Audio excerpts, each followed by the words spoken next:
Udah record belum? Udah record ya? Udah. Record. Udah, oke.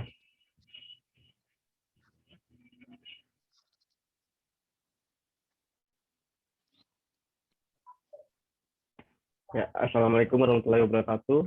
Selamat pagi rekan-rekan semuanya. Perkenalkan, saya Muhammad Rizan Kecilangan Tarik sebagai moderator pada pertemuan kali ini. Pada pertemuan kali ini, kita akan membahas mengenai pemanfaatan arsip dan dokumentasi dalam rekonstruksi sejarah Banten. Materi akan disampaikan oleh Saudara Guslan Isnensa. Pada Guslan Isnensa, dipersilahkan.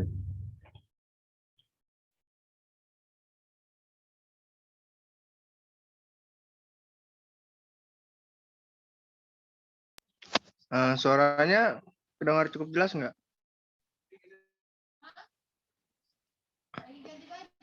Jelas. Suaranya kedengar. Teman-teman. Suara Guslan kedengaran? Oh ya. Terima kasih moderator atas responnya. Sebelumnya Assalamualaikum warahmatullahi wabarakatuh. Salam Om Swastiastu, Namo Buddhaya, dan salam kebajikan. Izinkan saya selaku teman diskusi ya mungkin lebih tepatnya dalam talk show hari ini, yaitu mendiskusikan bareng-bareng tentang pemanfaatan arsip dan dokumentasi dalam rekonstruksi sejarah Banten.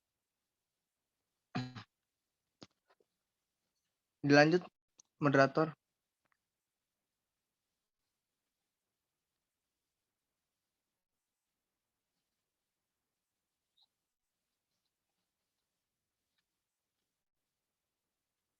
Dilanjut.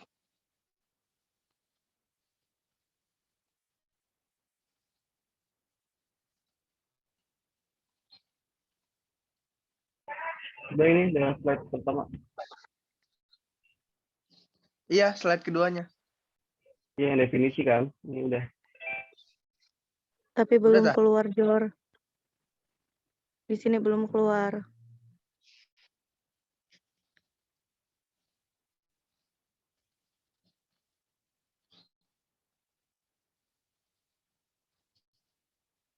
Ya. Sebelumnya, Jor.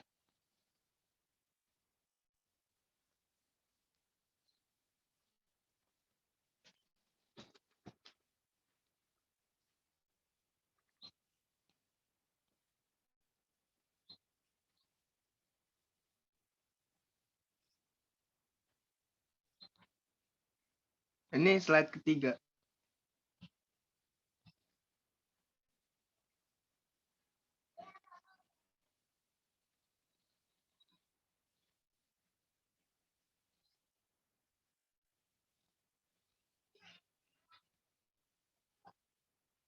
Cek suara, Jor. Ada suara magusan.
Ya, mungkin lanjut saja kali ya. Langsung daripada definisi arsip dan dokumentasi. Menurut Sulistyo Basuki, menegaskan bahwa arsip yang kita kenal saat ini sebenarnya berasal dari kata Belanda, arsip, yang bersumber pada kata Yunani archeon, artinya gedung, gedung kota kuno, atau archivum dalam bahasa Latinnya, yang berarti gedung. Nah, dari kata archivum ini muncullah kata archives dalam bahasa Inggris, archivio, archivio Itali, arsip Belanda, dan arsip Jerman, dan arsip di Indonesia. Nah, dari kata dasar arsip ini berkembanglah kata imbuhan seperti kearsipan, pengarsipan, arsiparis, dan ilmu kearsipan. Nah, jadi pada intinya setiap bahasa memiliki bahasa yang berbeda-beda secara etimologi gitu, terkait dengan pelafasan arsip dan arsip sih. Ya, arsip. Nah, tapi di setiap negara itu berkesinambungan dalam bahasanya dan tidak jauh berbeda gitu. Nah, kearsipan mempunyai peranan yang penting sebagai pusat ingatan serta sebagai alat pengawasan yang sangat diperlakukan dalam setiap organisasi dalam rangka kegiatan perencanaan, menganalisa, pengembangan, perumusan kebijakan, pengambilan keputusan, dan pengendalian setepat-tepatnya. Dilanjut.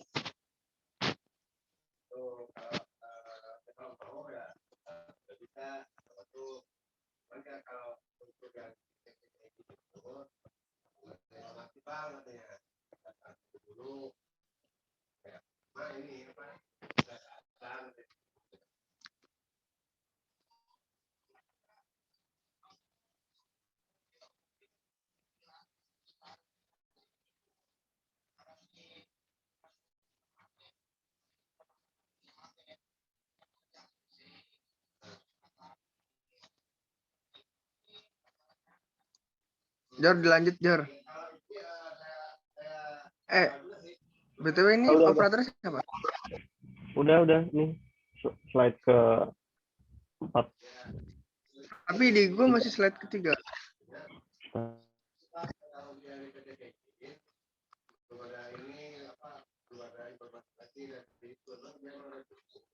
Nah, ini udah. Nah, pemanfaatan arsip dan dokumentasi dimulai oleh sejarawan. Profesi arsip awal mulai menempa peran yang terpisah di dua wilayah penting yang berbeda. Yang pertama, melindungi hukum, administrasi, catatan, dan sejarah organisasi. Nah, dan yang kedua yaitu menjaga bukti dokumenter dari warisan budaya dan memori sosial. Dalam ilmu sejarah, arsip dikategorikan sebagai sumber primer, baik itu arsip aktif, arsip inaktif, maupun arsip statis. Sumber primer adalah bila sumber atau penulis sumber menyaksikan, mendengar sendiri, atau mengalami sendiri peristiwa yang dituliskan dalam sumber tersebut. Nah, keberadaan arsip jelas akan mempermudah bagi siapa saja untuk memperoleh informasi dan data, mengingat arsip bernilai penting sebagai bukti atas suatu peristiwa. Meskipun demikian, arsip adalah benda mati yang akan bermakna apabila dibunyikan atau dituliskan dalam sebuah narasi.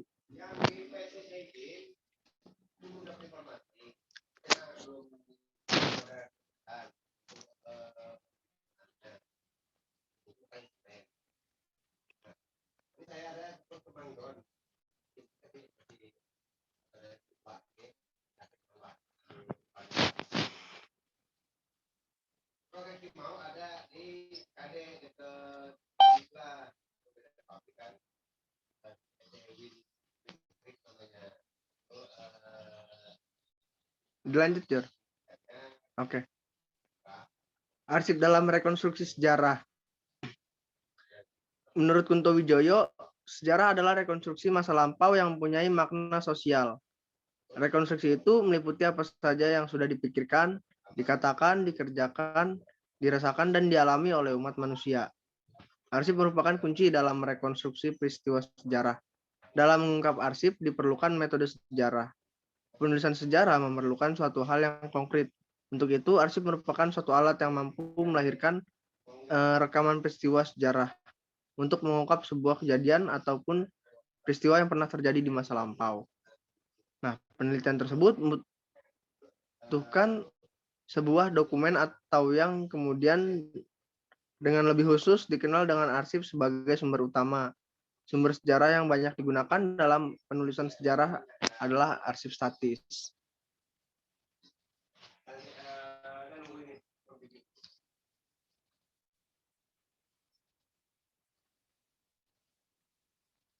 Nah, pemanfaatan arsip dalam rekonstruksi sejarah Banten. Nurul Hikmah dan Imam Sampurna dalam jurnalnya memberikan contoh rekonstruksi sejarah Banten. Dalam hal ini mengenai perkebunan kopi di Pandeglang periode kolonialisme. Untuk merekonstruksi sejarah tersebut, mereka menggunakan dokumen yang berbentuk arsip. Dalam arsip Dehan nomor B2240 terdapat gambaran peta perkebunan kopi di Pandeglang yang dibuat oleh Dr. Frederick Dehan. Mereka menganalisis dan menyimpulkan bahwa lokasi bangunan X rumah inspektur kemungkinan berada di Kodim 0601 Pandeglang. X kedai kopi kemungkinan berada di lahan gedung DPRD Kabupaten Pandeglang. X gedung kopi kemungkinan berada di lahan gedung lembaga pemasyarakatan Pandeglang dan diketahui beberapa lokasi lainnya. Dalam arsip ini pun dapat diketahui bahwa X bangunan-bangunan tersebut berada di dataran tinggi. Serta beberapa bangunan tidak teridentifikasi yang kemungkinan bangunannya sudah tidak ada. Nah, jadi pemanfaatan arsip dalam rekonstruksi sejarah Banten pun studi kasusnya yaitu kita selaku pendidikan sejarah gitu belajar tentang mengenai arsip dan dokumentasi. Mungkin implementasinya gitu. Kita bakal memanfaatkan arsip dan dokumentasi ini terkait dengan kita punya abang gitu di pendidikan sejarah angkatan 17 namanya Abang Yuda Nurgiatama yang dia sedang menulis skripsi yang berjudul Penyerbuan Markas Kempetai. Nah, dia itu ternyata dalam penulisan skripsinya menggunakan sumber primer yang dimana dia dapatkan dari Andri gitu ataupun Andri ya. Nah, dari sini kita melihat bahwasannya masyarakat pada hari ini ternyata yang sedang menuliskan ataupun menggambarkan peristiwa sejarah itu memanfaatkan betul gitu apa yang difasilitasi oleh negara dalam bentuk Andri, dan Andri pun akhirnya memelihara data-data tersebut untuk dimanfaatkan oleh masyarakat terkait menggambarkan peristiwa yang ditulis oleh abang kita yaitu Mas Yuda Nurgiatama dalam skripsinya.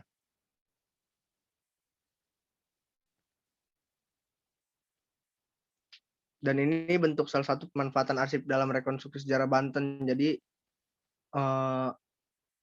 Banten pun waktu pas zaman penjajahan Jepang memiliki peristiwa yang dimana ada penyerbuan markas Kempetai pada masa itu.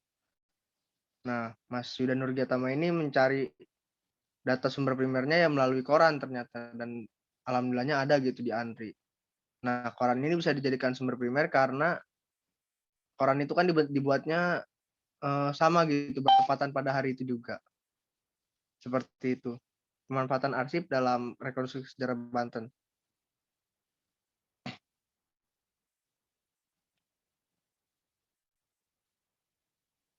Ya, terima kasih. Selanjutnya saya kembalikan kepada moderator.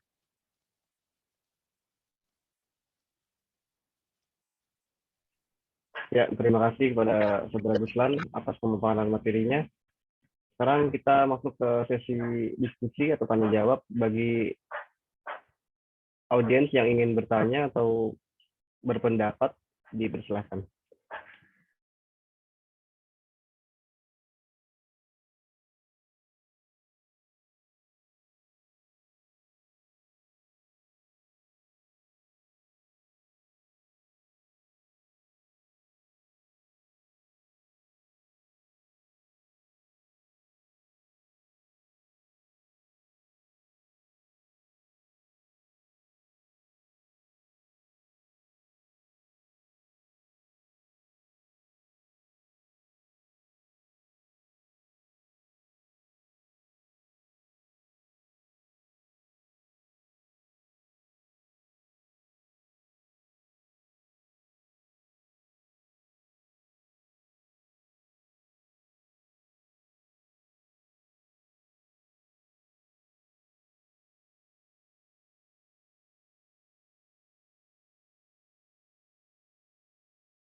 Ya, kalau tidak ada yang bertanya,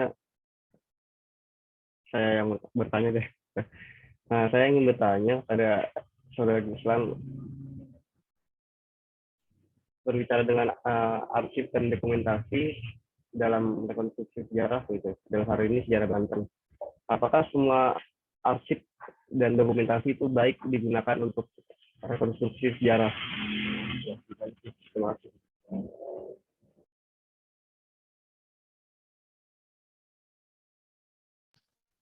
Iya, terima kasih pada moderator Saudara Jordan. Mungkin akan langsung saya jawab aja kali ya, terkait dengan baik atau tidaknya gitu pemanfaatan arsip dan dokumentasi. Begitu ya? Apa bagaimana? Ya, gitu. Ya, sangat baik menurut Guslan, apalagi melihat arsip dan dokumentasi gitu yang ada di dalam lembaga negara yang disimpan dalam ANRI gitu. Ini sebagai bentuk bahwasannya pemerintah pada hari ini tuh masih melek gitu akan pentingnya arsip-arsip ataupun data-data masa lampau yang masih dipelihara serta masih dijaga gitu ke apa bahasanya ya, keasriannya gitu. Maksudnya benar-benar masih dijaga, bahkan mungkin sampai sekarang masih ada gitu yang sudah berpuluh-puluh tahun ataupun ratusan tahun yang lalu gitu. Nah, berarti kan bahwasannya ya pada hari ini kita dari hal arsip itu tuh yang bentuknya sudah lama dan yang lainnya, kita belajar bahwasannya ada beberapa peristiwa yang harus kita benar-benar ketahui gitu. Supaya nanti ke depannya tidak ada penyelewengan soal fakta sejarah dalam peristiwanya. Sebagai contoh banyak sekali beberapa peristiwa yang mungkin pada hari ini masih menjadi perdebatan sejarah gitu. Nah, berarti ini kan suatu bentuk tidak adanya sumber primer gitu yang akhirnya dijadikan sebagai patokan, yang pada akhirnya ya hanya dijadikan sebuah perdebatan saja gitu. Contohnya yaitu peristiwa Gestapo mungkin atau Gestok, yang dimana masih memperdebatkan soal dalang di balik peristiwa tersebut. Ada kubu yang bilang A, B, dan C gitu kan. Nah, pada akhirnya ya karena sumber primernya pun masih belum diketahui, ya terjadilah kesalahan-kesalahan sejarah gitu dalam penafsirannya masing-masing. Seperti itu. Ya mungkin seperti itu sih terkait baik manfaatan daripada arsip dan dokumentasinya. Ya, terima kasih Guslan atas jawabannya. Oke, kepada audiens yang lain ada yang ingin bertanya?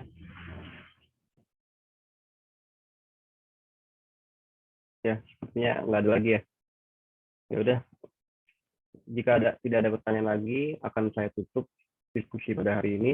Terima kasih kepada pemateri Saudara Guslan Influenza atas pemaparan materinya dan juga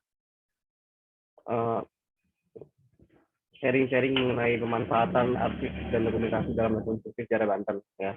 Dan juga kepada audiens yang lain yang sudah menyimak dan memperhatikan.